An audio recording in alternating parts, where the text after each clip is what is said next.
Star प्रवाह वाहिनीवरील सर्वाधिक चर्चेत असलेल्या मालिकांपैकी एक म्हणजे लग्नानंतर होईलच प्रेम ही मालिका. मालिकेच्या सध्याच्या ट्रॅकने प्रेक्षकांची उत्सुकता वाढवली आहे. दरम्यान स्टार प्रवाहनं मालिकेचा एक नवीन प्रोमो शेअर केलाय. समोर आलेल्या प्रोमो मध्ये काव्याच्या पोटात अचानक दुखत असल्याचं पाहायला मिळतंय. तिच्या डिलिव्हरीची वेळ जवळ आल्यामुळे तिला मोठ्या वेदना होत असल्याचं दिसतंय. विशेष म्हणजे यावेळी काव्या कॉलेजमध्ये असते. तिच्यासोबत नंदिनी आणि पार्थ देखील तिथे उपस्थित असल्याचं पाहायला मिळतं. काव्याला त्रास होत असल्याचं पाहून पार्थ डॉक्टरांना फोन करतो, मात्र त्याच वेळी अँब्युलन्स उपलब्ध नसल्याचं समोर येतं. दुसरीकडे काही विद्यार्थी काव्याचा व्हिडिओ शूट करताना दिसतात. हे पाहताच पार्थ संतापतो आणि दरवाजा बंद करताना दिसतो. यानंतर प्रोमो मध्ये नंदिनीच काव्याची डिलिव्हरी करताना दिसते. हा प्रोमो समोर आल्यानंतर प्रेक्षकांच्या विविध प्रतिक्रिया पाहायला मिळतात. काहींनी प्रोमोचं आणि कलाकारांच्या अभिनयाचं कौतुक केलंय, तर काही प्रेक्षकांनी मात्र नाराजी व्यक्त केली आहे. काही प्रेक्षकांनी ज्ञानदाच्या अभिनयाचं कौतुक करत तिचं काम उत्तम असल्याचं म्हटलंय, तर काहींनी मालिकेच्या या ट्रॅकवर टीकाही केली आहे. नंदिनीला सगळं कसं येतं, ऑलराऊंडर नंदिनी,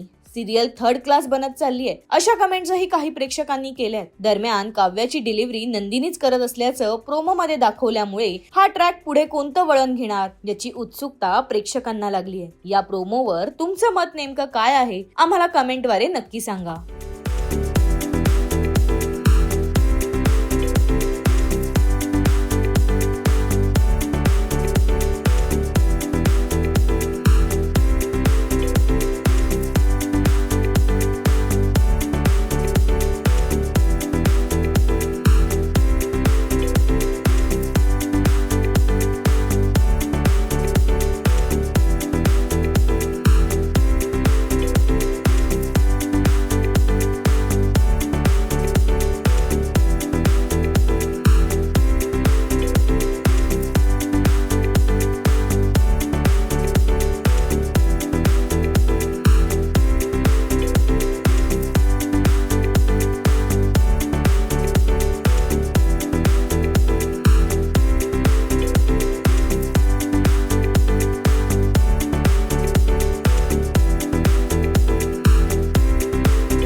मराठी मनोरंजन सृष्टीमधील मालिका, चित्रपट, नाटक तसेच कलाकारांबद्दलच्या नवीन अपडेट्स जाणून घेण्यासाठी नक्की सबस्क्राईब करा इट्स मज्जा मराठी या आपल्या नवीन यूट्यूब चॅनलला.